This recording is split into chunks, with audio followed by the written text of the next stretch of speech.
Welcome to the Nonprofit Exchange Podcast. Stories by leaders for leaders to help you raise the bar on your own excellence, to release the potential inside of you. Now, here's today's podcast. Welcome to the Nonprofit Exchange. This is Hugh Ballou, and have a fascinating guest who agreed to come on the show quite a while ago. And somehow we lost track of your application for being here, Mark. So thank you for so much for being here. Do you say Dobosz? Is that how do you say your last name? So I pronounce it Dobosz. The SE is like an SH, but it's not one of those easy names to pronounce. So I've gotten used to a number of variations on it. Mark is fine. Hey, I'll just call you Mark. How's that? Perfect. Mark is coming in from. And so, Mark, our custom is for folks to say a little bit about themselves, and then why do you do this kind of work? You're an executive director, and tell us what that is and a little bit about your background, please. Absolutely. So, Hugh, thank you very much for the opportunity to join you and your listeners for this important, I think, segment of what's available to nonprofit leaders out there. I think you're doing some great work. I've gotten into nonprofit work over 37 years ago and haven't really turned back since that point in time. Started out as a teacher and went on and picked up my first development job when the headmaster of the school, they had gotten rid of the development person and said, "Would you like to be the development director?" I said, "Sure, what's that?" And so, from that point, really never turned back. Got to, cut my teeth on raising money to help keep an organization afloat, as well as then move into capital campaigns and public relations and advocacy work, and have been in healthcare and education and community social service programs, leading entrepreneurship, building a foundation that, supports entrepreneurship, and then, off to a bar association. And here I am at the Western Sports Foundation, which provides health and wellness programs for athletes who are participating in Western sports in 5 different countries, including here in the United States. So one of your questions that you had for me was, why do you do this? Why do you stay with this? I think in terms of both my own passion is wanting to both give back, but, have an impact on the communities and society with what I do. And I think part of that comes from being a teacher first and foremost and educating. And I see nonprofit work as an opportunity to educate people on what they can do in their communities to be part of making changes. So that's why I'm here. I love it. I love it. Now, the title you gave us for today is Working on Your Business and Not Just in Your Business. And now I want to be really clear. We teach nonprofit leaders and clergy that we are, in fact, running a business. It's a tax-exempt business. And I was just excited about your line about what it's about, which is sort of like a subhead. Business and strategic planning it's a part of a necessary routine for your business and for your organization. So talk about what do you mean working on your business and why is strategy important, please? Sure. I think, and it's great that, we continue to educate our leaders in the nonprofit sector about the fact that we are running businesses, and that it's important when you think about it as a business, that you utilize all those great tools that are out there in the for-profit sector, in the not-for-profit sector. I think what got me passionate about doing this for nonprofits was as I spent 9 years running the SCORE Foundation and getting to interact with about 500,000 small business owners every year that they serve. I was able to see both on the for-profit and not-for-profit side how people were, really focusing in on how to make themselves better, how to make their businesses better, how to make their businesses grow. And I think nonprofits do that on a daily basis. But what I also saw were the same pitfalls in the nonprofit world that for-profits sometimes face, which is getting so immersed into the business that you forget about the bigger pictures within there, and being able to step back and realize that as the leader, you've got not only a responsibility for the business in terms of making sure that, payroll's met every week and, that you're getting more clients or, providing more services and education, but that you also are taking a look at that strategic vision and how does that go forward. And, different for a nonprofit is, how do you help your board get that strategic vision and keep that strategic vision and look at that high point level. So I've spent, probably the better part of the last 10 plus years when I've had an opportunity to talk about this topic of working on your business versus in your business, of trying just to get people to focus and stop for a minute and look from that perspective as to what they're doing as a leader. It's important to get a perspective on what we're doing. When I was in Florida, I spent 26 years across on the West Coast, up from where you used to live, but it's across the state. You're in the East Coast now. Mm-hmm. I lived in St. Pete and bought a little camera store and took it to be a big camera store over the years. But I had multiple Kodak dealerships. And at that point in history, if you remember film, we used to develop film, sell film, and back in the dark ages. But that was the medium.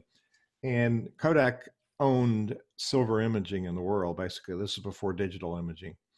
And they did not, they had this niche and they were insular and just walked down the pathway of we're the king and we're not needing to change. So really this principle applies to any type of organization and any size organization. So say a little more about what if we don't pay attention, and can we do all of this ourselves, or do we need external support? So I think you can do it yourself. And I had actually created 5 different warning signs that I try to point out to folks to take a look at to see if in fact they may be spending too much time in their business versus on their business. I think as people begin to question where they're at, and particularly now, I think what we're seeing as I talk with colleagues who are, experiencing the impacts of COVID on their organizations, everybody is both knee deep in trying to, I think, survive as a nonprofit or as a church or a temple.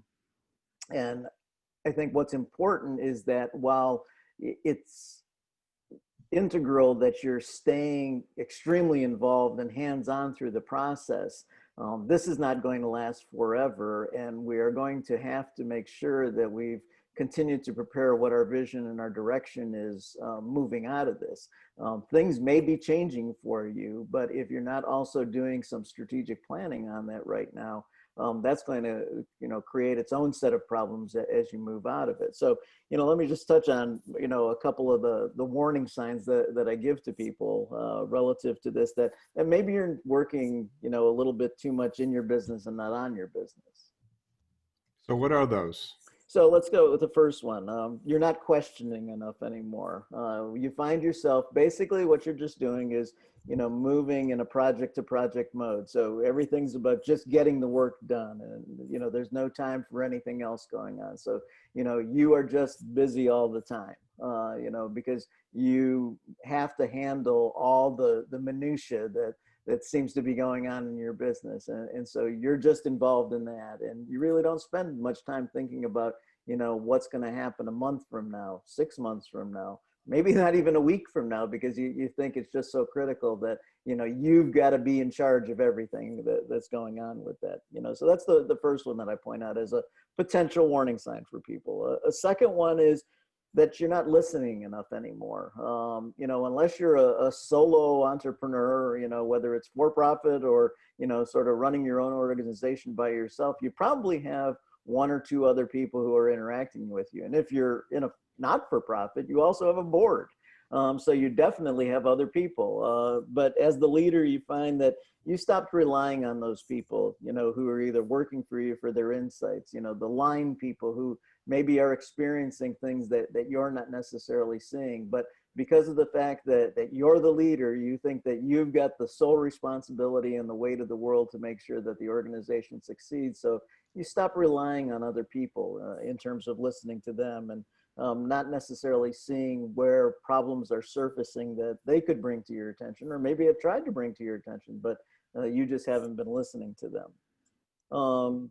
The third one points a little bit to both of those two, and that's you think you have to control everything, including the outcomes. I think we as leaders, particularly in the nonprofit sector, often feel the weight of our impact that we can have on society and our communities and the things, and so we want to make sure that it's right, and we want to make sure that those people are served properly. And so I think at times it's easy to fall into that mystified kind of sense that we can also control the outcomes of what's going to happen if we just do all the certain things correctly, not realizing that there are variables outside of our control. So, I have so often now, I think, used the serenity prayer to remind myself as a nonprofit leader that, there are many things outside of my control. And so I think when you start to begin to think that you have to control everything in the outcomes, that's probably another warning sign within there. It tends to start, as you spend more time working in the business and avoiding and, not working on the business, you get to the fourth one, which I think is really dangerous, where you either lose the ability to admit that you're wrong, or you become so attached to your belief that you honestly begin to believe everything that you're thinking is the right way to do it. And that's when I think it begins to get very dangerous for any leader, whether, again, you're in a for-profit or a not-for-profit. In this case, we're speaking to people who are running not-for-profits. Can be very dangerous to the organization and to yourself. I think you can end up doing irreparable harm if you go down that path where you believe that you're always right and that your way is the only way that can happen with that.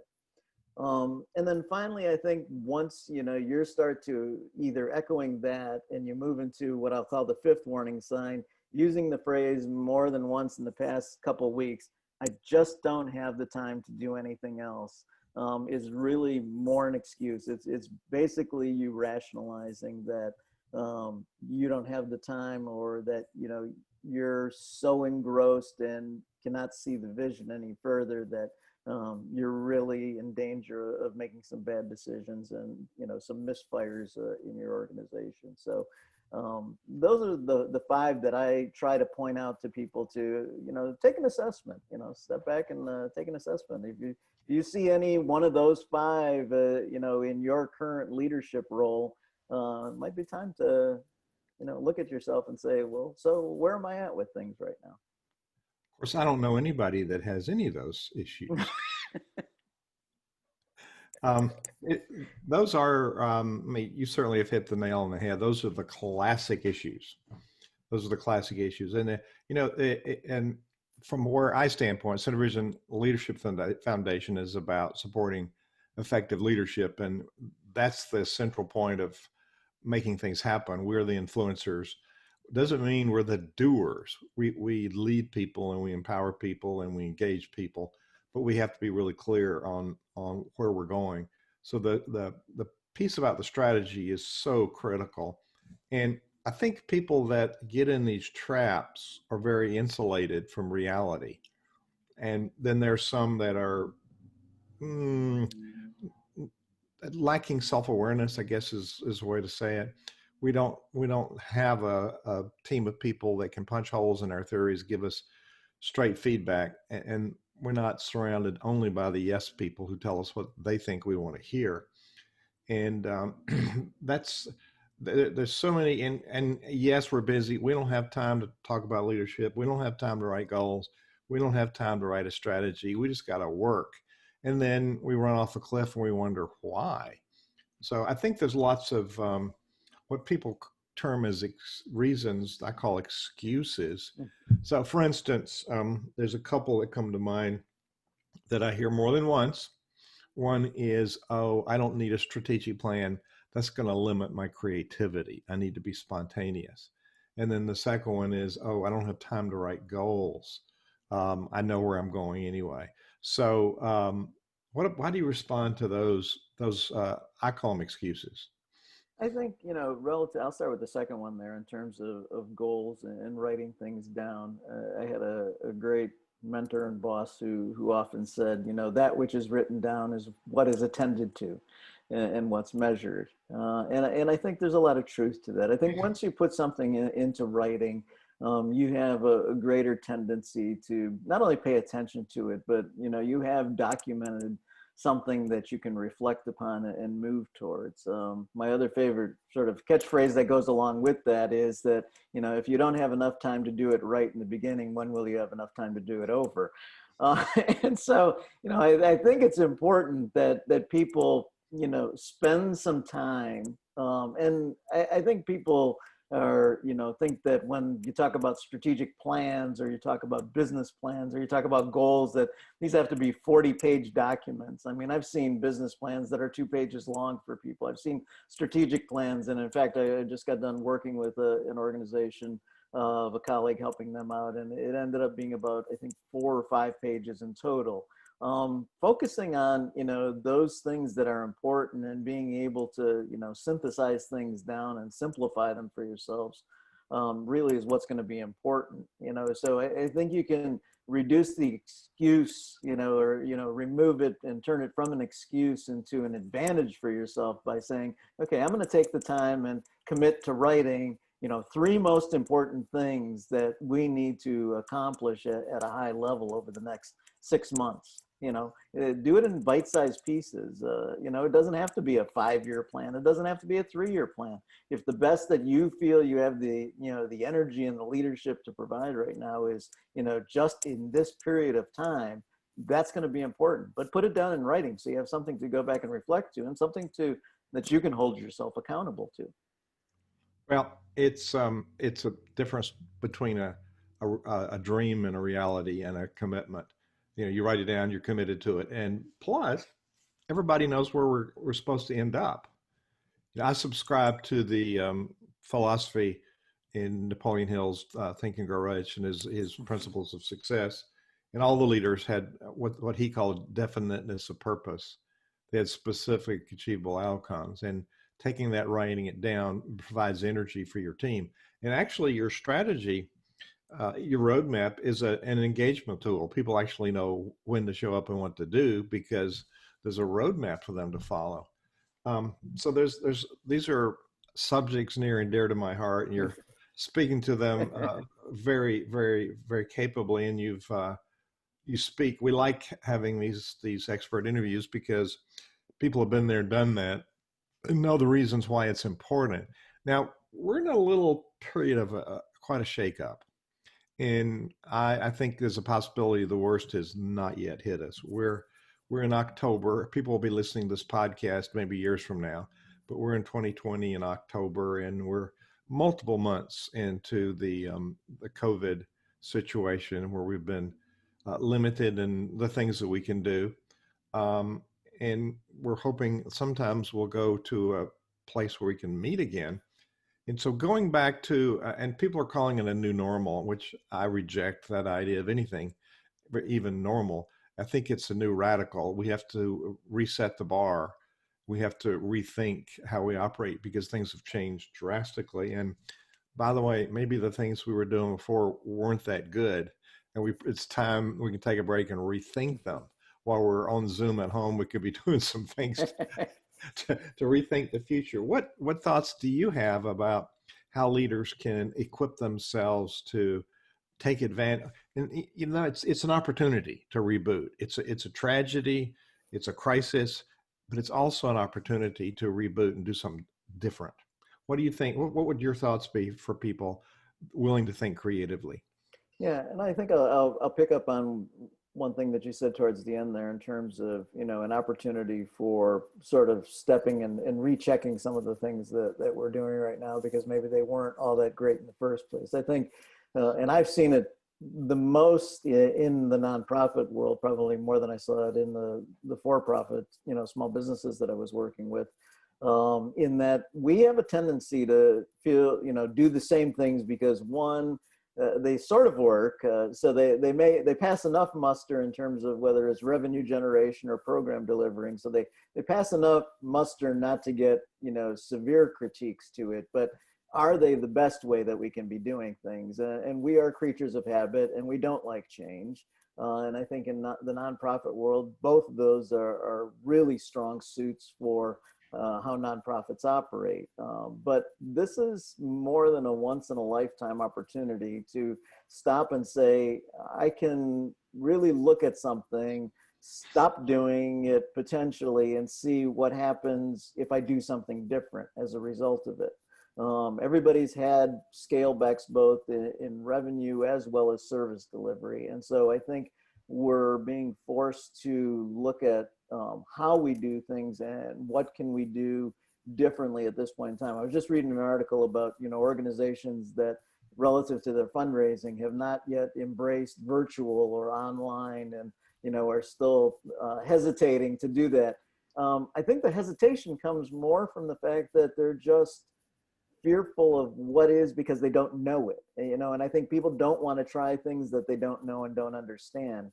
But there are so many resources out there of ways that you could go about attempting things. I'll give you an example. We've done a walk in place before that's been a live event, and we've never done a virtual walk for this organization that I'm with right now. We've just started into that this month, but it's something that I, in 37 years, had never put together a virtual walk before. But there were so many simple different applications that were available and able to do that. So I think people have to have a willingness to sort of let go of some of that fear of what could happen and realize that in their fear, they may be limiting some very great successes for themselves. Lincoln failed 16 times before, he won an election. I think that, is proof enough that we should be able to look at failure as something that helps us with our growth, not necessarily something that's going to, cost us our job in the end. And I think that's a lot of times in nonprofits, leaders fear that if they make the wrong decision, they're going to be out of a job at the end of the day. I think what it does by taking some of those risks, and now is probably the best time to be able to try, and take some of those risks and try new things. People will have an opportunity to see that they can be, I think, much more successful than they're giving themselves credit for. It's just a whole lot of wisdom in what you're saying. Um, it's really time. Now, you've worked for various organizations, both business and nonprofit, right? Mm-hmm. Yes. So I think we have a habit of doing what we've seen other people do, bad and good. We've really had some bad models. These are the things. These are the things that we should be doing. And like the virtual event you talked about, I do virtual events all day. I've done some virtual training events. That's a whole lot easier than a walking event. And choirs are doing virtual music. Mm-hmm. They have to use different technology than what we're using here. But there's a way, and many church music directors have now become the technology director, or the synagogue, or whatever the religious institution is. It's a chance to be creative about how we engage with people. And I think there's a lot of frustration out there, and it might be a chance for us to, I'm trying to find the right word, to encourage that frustration to have a positive spin. Maybe that's a good way to say this. We want to do something, and it's up to us as leaders. What's the old saying? When times get tough, the tough get going. Yes. Yeah, we're not sitting around wringing our hands. Oh my, why don't people come and support us? Which I see a lot in the organized church. Nobody comes anymore. Well, have you thought about getting outside your walls and doing something? Now, that's not as easy now, but we're actually more engaging. So we're not doing social distancing at all. We're doing physical distancing and being more social, but it's in an interactive way. So I guess it boils down, Mark, to some of the fundamental principles of engagement. So how do you define? Now, I'm a musician. I'm a conductor. We have to do right and left brain at the same time. We have a very rigid structure. That cannot break any of the rules. So I'm a fan of strategies, of having a plan. And when I put the parts out, the orchestra, the choir, everybody knows what to do when I wave that little stick. So the rules of engagement are really important. So thinking through systems. So what's missing in us being able to think in new terms, like you're thinking about a live walking event, other people are doing other kinds of creative things. What holds us back? What do we need to embrace to be able to take some of the situation and make the obstacles opportunities? I think what I've seen, and at least from my experience so far, is that I see that we get in our own way. We do not develop and lean on other people and create teams that allow others to help be part of the solutions to the issues and challenges that we face. Again, I don't know whether it's just a core sort of uh, principle or idea that people who fall into leadership positions in nonprofits get caught in that trap, but and there's many people. I won't say this is not across the board in terms of that. Everybody does not do great in terms of developing teamwork, but being a leader doesn't necessarily mean that you have to come up with the idea, execute the idea, and be the be all end all of it. I think if allowing those other people who are around you, and it will in most cases be I've seen the most unlikely person who comes up with the great ideas for you, that will allow you then to be able to try things. And the other thing I think that you have to allow yourself as a leader to do is be willing to fail at something, and to allow your team to be willing to fail at something. It's the only way that you're going to come upon those great nuggets of things that are going to, as Jim Collins, who's one of my favorite authors, in his book, Good to Great, that's the only thing that's going to take you from good to great, is allowing both that team effort, to work together, to fail at things together, to then be able to come out on the other side of that with often maybe a newly revamped organization. Maybe what you were, you talked about before, some of the things that you were doing may not necessarily have been, the greatest things that you were doing. Some of the things that you're doing right now may not be things you should be doing anymore. Mission creep in terms of expanding to do a whole lot of other things than what your original mission is one thing. Sometimes having a brand new mission may be where you're headed to as an organization. So I think, facing the challenges as a team and moving out of the silo of, I am leader, will get you to that point where, I think it may not be the best analogy, but I'll think of the story of the fishes and loaves. The baskets and the people sharing did not happen just because Jesus walked around with, passing out the basket by himself. It was thousands of people who got involved to make that happen. And I think that's the thing that we have to look at as a nonprofit leader, is how do we engage our teams better and the people who are part of us better, including those people that we serve, and what they need. And do we actually ask them about that? My experience has been we rarely do that. I was talking with somebody in terms of a mediation that they were doing about some challenging members that they were having, and they were talking about how other members were complaining. And I said, well, has anybody ever really asked the membership what it was that they needed? Well, no, we haven't done that in a long time. I said, well, that would be a great starting point to having a better sense of what it is you need to be doing. So My.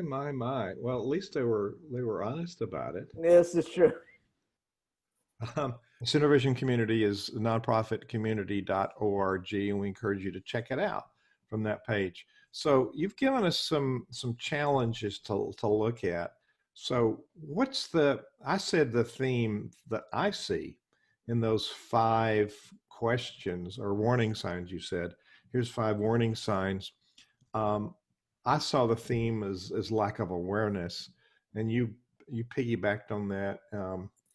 And talked about people getting their own silos and not being part of it. Is what you said. They get in a silo and they don't seek outside comments or influence. And I think part of it, Mark, is also, you talked about having a strategic plan. I can't tell you how many times I have visited with an organization, not only nonprofits, not only churches, but business leaders, that either, where's your strategic plan? Well, or they pull it out and dust it off, Or this is one I like. They call me up, say, we finished the last one. It's time for a new one. And so if it was a good plan, why don't you just, let it migrate over time and improve it and update it so that you always have a long-term plan instead of, well, we ran out of that one and we got to wing it till we have time to write a new one. So it occurs to me if you do have like a 3 or 6 month review process where you evaluate it and revise it. Some of these things, if you have a really good evaluation process, some of these things could be front and center. So strategy itself and the planning process itself, if you have the board engaged in that, could be a tool that would help you with these issues. What do you think? Yeah, I think, one of the things, I had a great opportunity when I was running the SCORE Foundation to work with one of our board members there at the time, Mike Mendez, who had retired out of California Edison. And he was very passionate about the strategic planning process. And so we had together worked on developing a book called Business Planning for Nonprofits. And there's 2 editions of that out. And if you go to the SCORE website, score.org, you can find that resource there if you just to put in business planning for nonprofits. And what I think I found is that, having at least some semblance of a plan, as you've indicated, is really important just for that roadmap, not just for yourself, but you really are responsible as a leader for helping to bring along other people and your stakeholders and everybody else that's involved in the organization in understanding what that vision is and how you plan to get there. So again, it doesn't have to be an extensive, multi chapter document in order for people to understand that. And in fact, I'd advocate that the simpler the better, because if people can communicate the same thing that you're seeing in terms of the vision, and everybody can share that same vision and be able to verbalize that and vocalize it to each other, the quicker you're going to get to realizing that vision. And so I think it's important for every organization, if you haven't done it, to go back and look at how can you do this process.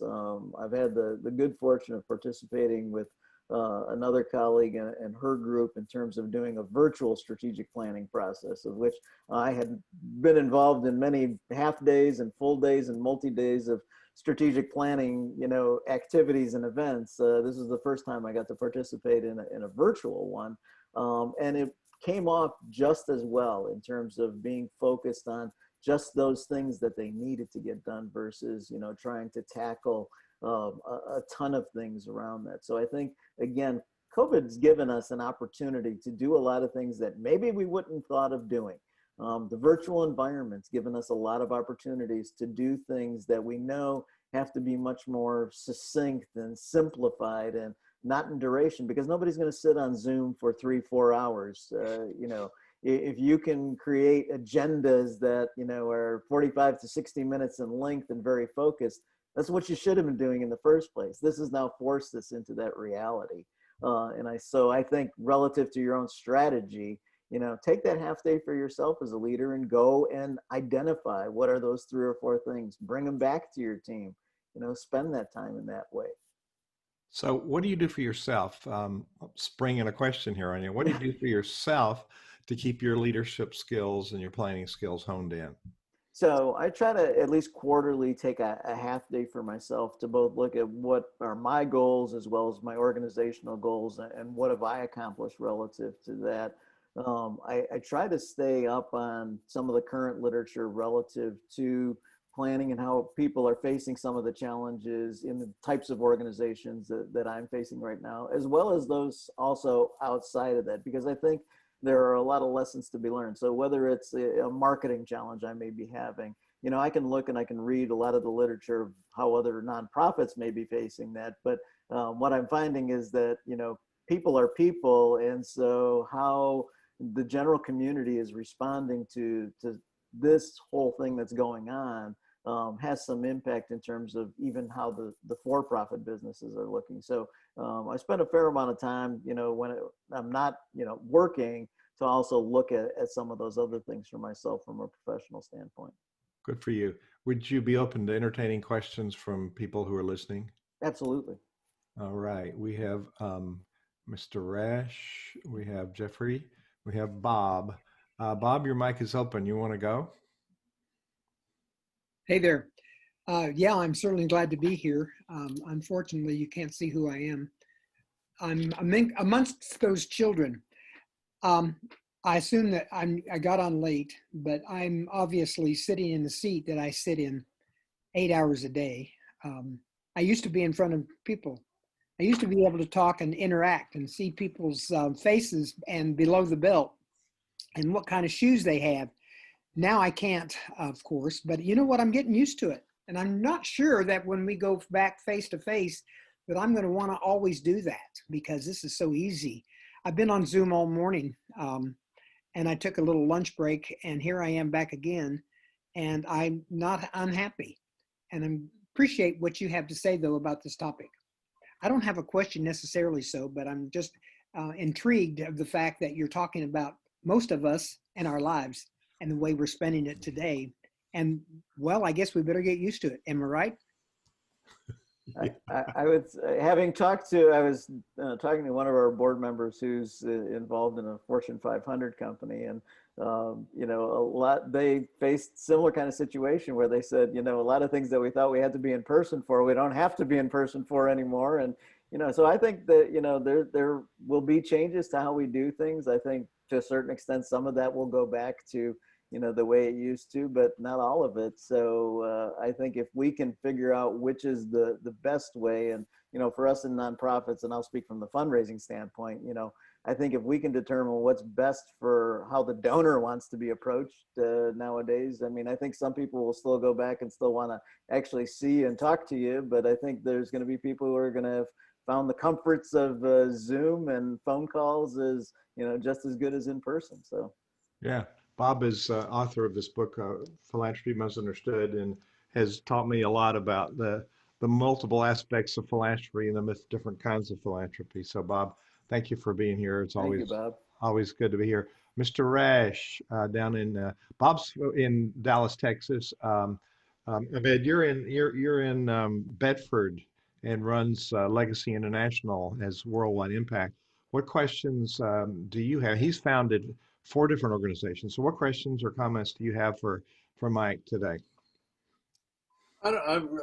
First of all, thank you, Mark. I really appreciate it. And I guess you're not seeing me either, huh? I just do the audio and the questions. Oh, okay. Okay. Well, we get to see his beautiful face, and that's good. Now, I first of all, I'll go sort of backwards. You mentioned good to great, which was what we used to 15, 20 years ago to do one of our transformational strategic planning, and it was a good introduction for a staff that had been working for 20 some years, not understanding that a nonprofit was a business. Mm-hmm. And that was really good. And you made those points today. You made those points.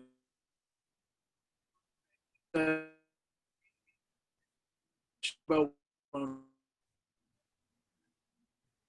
indoctrinated for a lot of reasons, and I won't go into the sociology of it. I'm sure we all grasp it, that we're involved in a lot of confirmation bias, and that holds us back. You know, we have, and especially when we're in quote leadership or founder positions like I am, hold you back. And so I find that if you look at our work, you'll see we work from children in our own institutional preschool all the way through high school, all the way to entrepreneurs and social leaders, political leaders around the world and over 5 continents. And one of the things that keep you, I think, from your confirmation bias is to listen to people. And I think this is really an important message when we're doing leadership training, which is something that we do, and on nonprofit training and leadership training. So I really appreciate those points. Reminds me of a quotation of Rumi, you know, Jalaluddin Rumi, who said that change comes out from necessity, therefore, O man, create necessity. Well, necessity has been created for us, and it's in our face. And we don't have to be out creating it.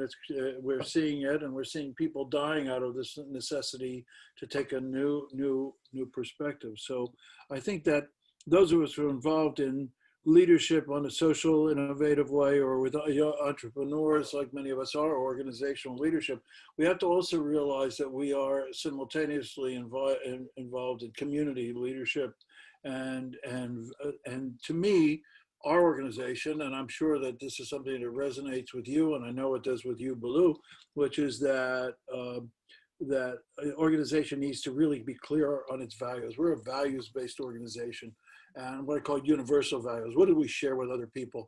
And out of that, if we're sharing those values, then I think then the leadership comes about, because the leader is somebody who can not only manifest those values, but articulate them. So I really appreciate what you said today. I hope I haven't spoken too much.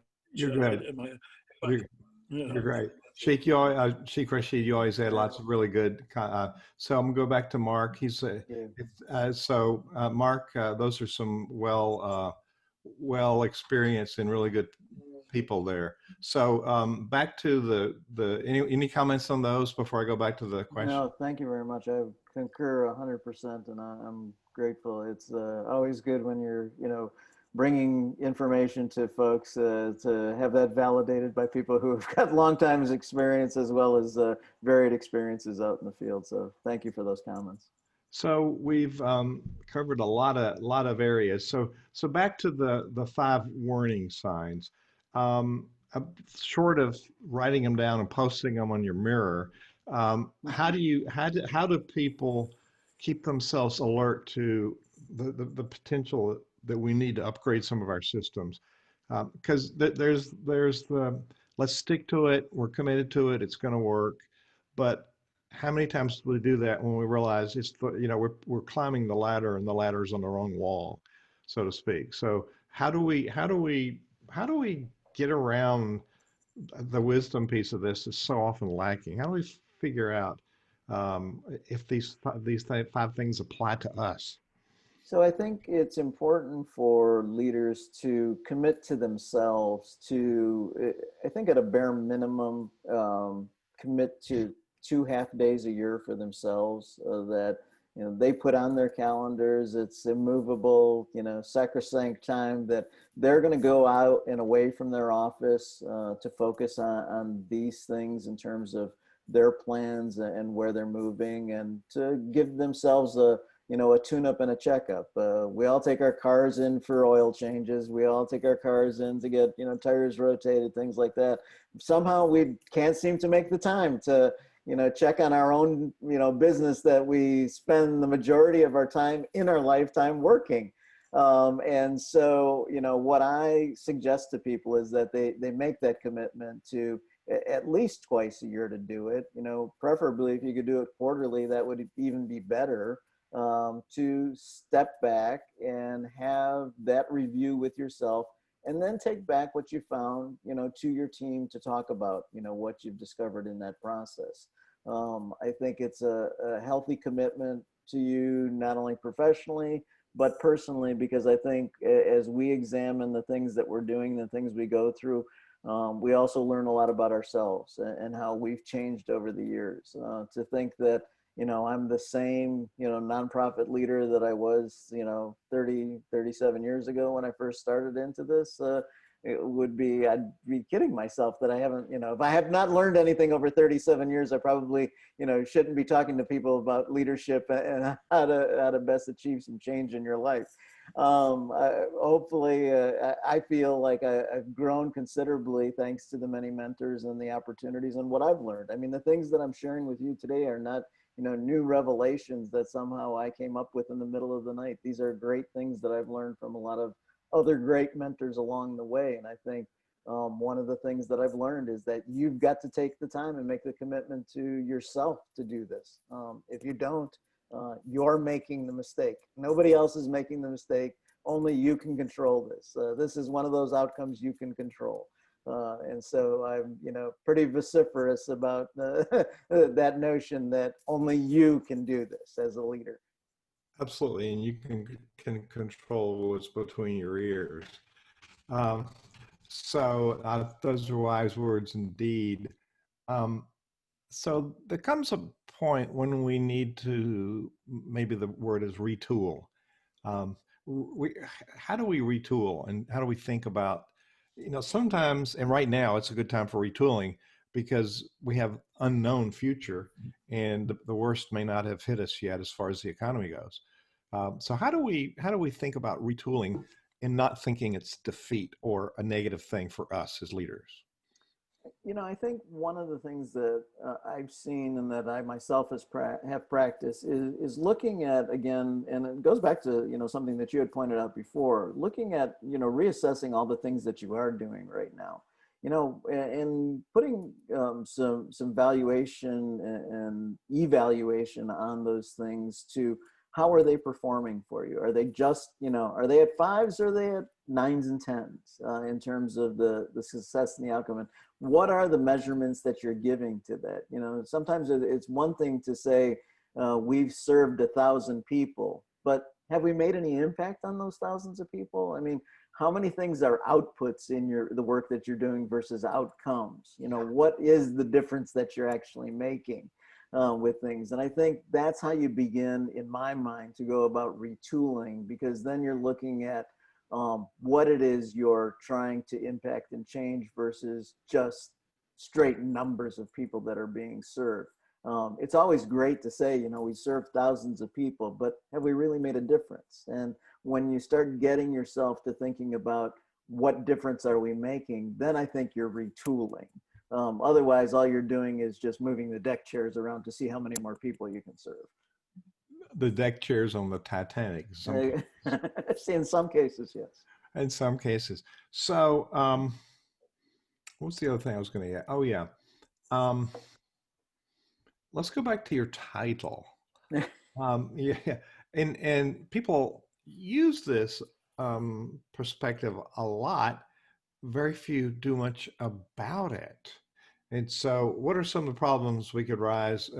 These 5 things arise from not spending time working on your business. And you spoke about having some dedicated time to think. I find that I need external advisors because I cannot, we call them blind spots for a reason. Mm-hmm.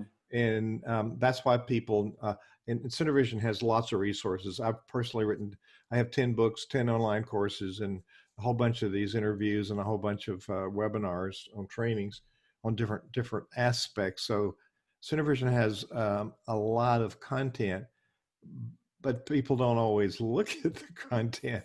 And I find that I can't do strategy for my own organization. I need to have strategists who are outside of my organization do it for me, even though that's my principal thing. And I guess our principal thing is as a conductor integrating the strategy into performance. So as we're not spending enough time, we get sucked into the vortex. One of the developers of a leadership methodology, Murray Bowen, talks about leaders over functioning. And that's what I find is probably the prevailing issue with leaders that claim to be burned out or their boards don't do much. It kind of points right back to them. So what are some other dangers of not really spending time of working on your business? And help us as we're leaving this interview differentiate from what that means on and in. If one more time, please. Sure. So, I think in terms of on or in, what the in for me is when you are in the detailed day-to-day operations all the time, and you're really not thinking strategically, you're thinking more operationally, and you find yourself worrying about every single detail that's going on in terms of the organization. Even if you're letting other people do it, you're still focusing on how much are they paying for X for this particular event, or have they gotten all these details in that particular program service outlined and done and completed in a more minutia way, versus strategically thinking about what is our market and are we best serving that market. So that's the differentiation there. In terms of some of the other warning things, and I think you bring up a good point in terms of outside advisors and people who can assist us. I think it's important that we constantly evaluate what our professional network is, and who we rely on for our inputs and advice and brainstorming and sounding boards.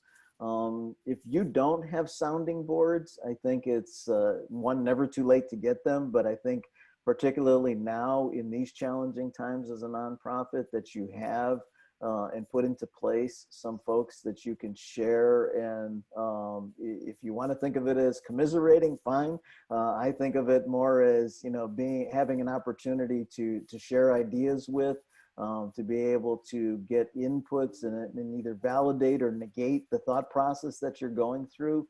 The old phrase of two heads are better than one probably applies more so now than it ever did, in the sense that because of the fact that you need to retool, that you need to think differently, that you need to evaluate and constantly look at how not only everything around us in terms of other variables are changing, but what you need to be doing for your organization to change it, because it will change. Whether you want it to change or not, things are going to change as a result of what we're going through. And so if you want to be part of that change and help to, direct the vision of where that change will go, I think you need to have other people that are part of your team that you can look to. And so that can be internally and externally, but I think many times when you're working in your business, you're not making time for other people to be sounding boards for you. So you're not working on your business then if you don't have a team of people that you can rely on also.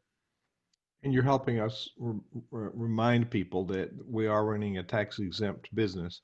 One of our guests years ago called it, as a contrast, what we do, nonprofit's really a bad word. He said it's not a for-profit enterprise, it's a for-purpose enterprise. Mm. And I think that was really, really well put. Mark, say it again. Dobosz. Dobosz. Very good. You told me I asked you. I have a really good memory, but it's very short. I understand that. So your 5 points are written out on the website. I put up a page for today's interview on the website, and so they're written out in length. So if you go to the nonprofitexchange.org, the nonprofitexchange.org, you'll see this week's episode and last week's episode, which happened to be Sheikh Rashid, who was on here asking questions. And then at the bottom of that page that it takes you to, there's the archives for previous videos. And you'll always find this one here. And after a few hours, the transcription from today's interview will be there. But you'll find a little bit about Mark and his work on that page. And you'll find those 5 warning signs that, for me, I'm going to print them out and read them every day.